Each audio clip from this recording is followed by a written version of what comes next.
दोस्तों, सफलता IAS classes में आपका स्वागत है। आप सभी भाई और बहनों को भैया दूज की बहुत सारी ढेर सारी बधाई।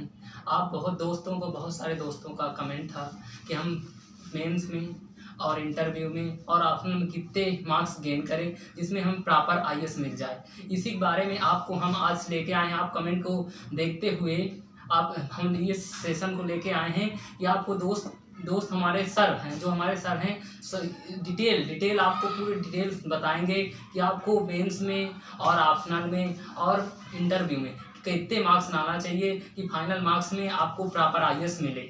इसी के साथ हमारे सर आ रहे हैं, आपसे मिलेंगे, आपको बताएंगे इसके बारे में। वैसे ही आपको एक चीज़ बताएंगे इंटरव्यू के और मेंस ऑप्शन के बारे में। हमारे सर से आप मिलिए दोस्त। नमस्कार दोस्तों, मैं हूं आपके साथ में कैलाश नाथ जोगी। आप देख रहे हैं सफलता IAS क्लासेस। दोस्तों, आज हम कुछ क्वेश्चन आंसर डिस्कशन पर चर्चा करेंगे कि आखिरकार कितने मार्क्स प्राप्त किए जाए कि आप प्रॉपर IAS बन जाए या IPS या IRS बन जाए, वहाँ कितनी रैंक होनी चाहिए। हम दोनों सर आपके साथ में हैं। साथ में आप देख रहे हो रंजीत सर और मैं हूँ कैलाश नाथ जोगी।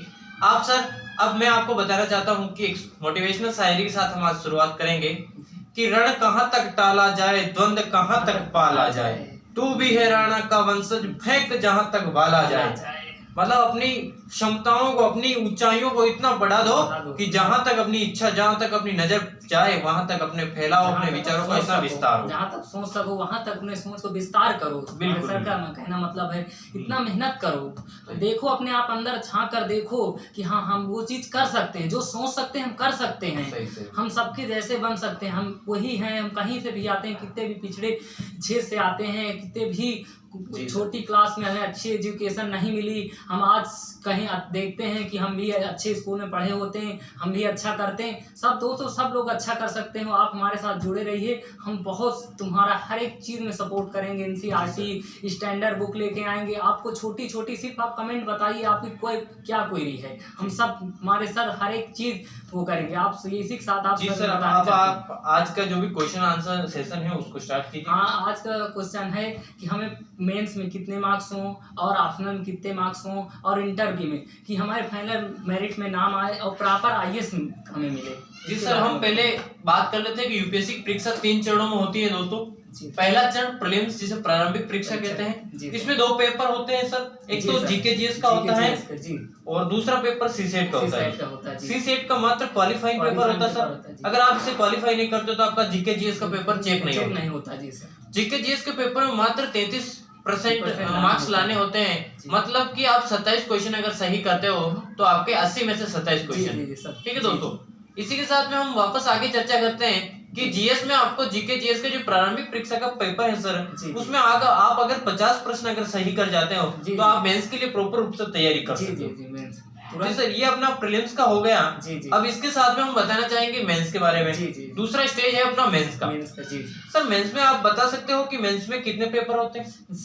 जी सर, मेंस में 4 पेपर होते हैं। सेकेंड, फर्स्ट जीएस, थर्ड से थर्ड और 5वां होता है ऐसे। फिर 2 ऑप्शनल के होते हैं। इसी के साथ आप ऑप्शनल में कैसे गेन करें और ऐसे में कितने मार्क्स होना चाहिए और जीएस, चारों जीएस पेपर में कितने मार्क्स होना चाहिए, यही बताना सर का जैसा क्वेश्चन है कि जीएस के 4 पेपर होते हैं, उन 4 पेपरों में अधिकतम कितने मार्क्स मिले कि हमें प्रॉपर रूप में IAS या IPS या IRS बन जाए।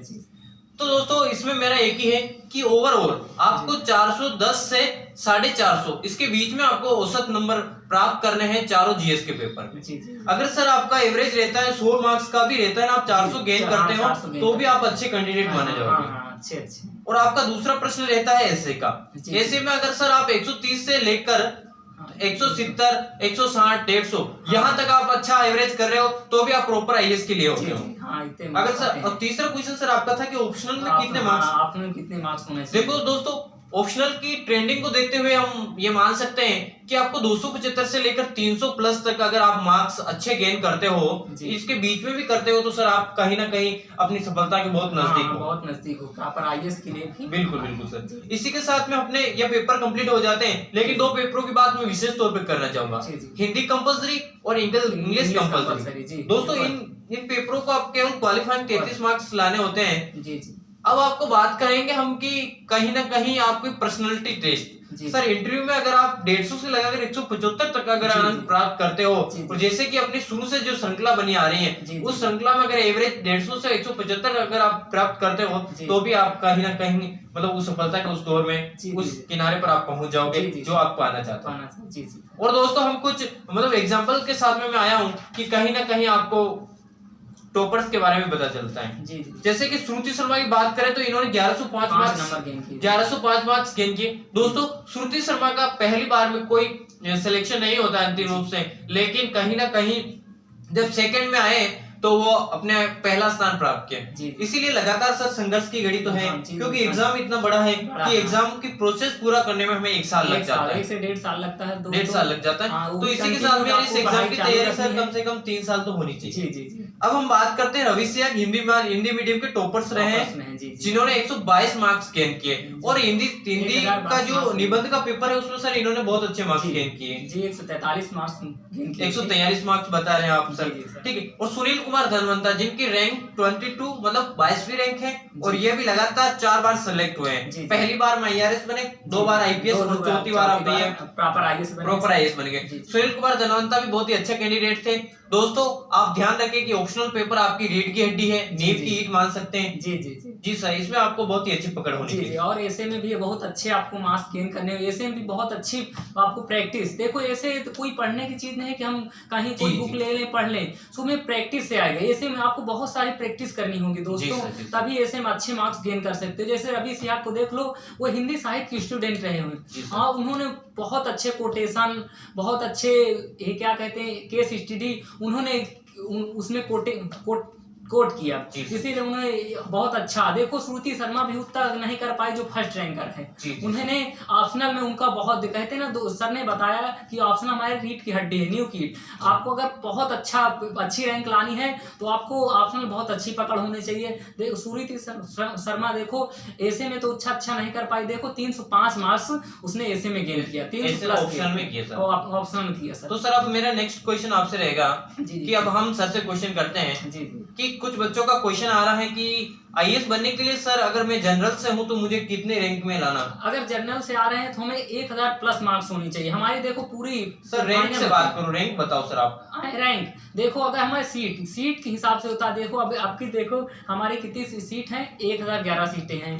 अगर हमें बनना है तो हमें 147 रैंक तक हम आपकी प्रॉपर IAS बन सकते हैं जनरल कैटेगरी।